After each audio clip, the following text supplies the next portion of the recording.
లోకా సమస్తా సుఖినో భవంతు, సర్వే జనా సుఖినో భవంతు.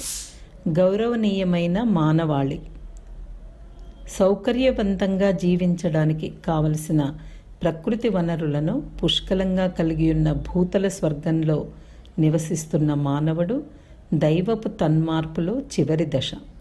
పాపపు ముద్రలను తొలగించుకుని మనస్సును పవిత్రం చేసుకుని ఆత్మ సాక్షాత్కారాన్ని పొంది జనన మరణ చక్రం నుండి విముక్తి పొందడానికి మానవాళి ఎంతగానో ప్రయత్నిస్తూనే ఉన్నది.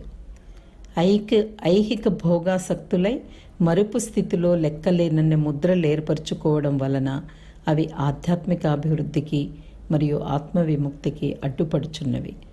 శారీరక మానసిక వ్యాధులతో పాటు సుహృద్భావము సామరస్యము లోపించడము వలన సమాజము నైతికంగా పతనమవుతుంది. తత్వజ్ఞాని వేదాద్రి మహర్షి.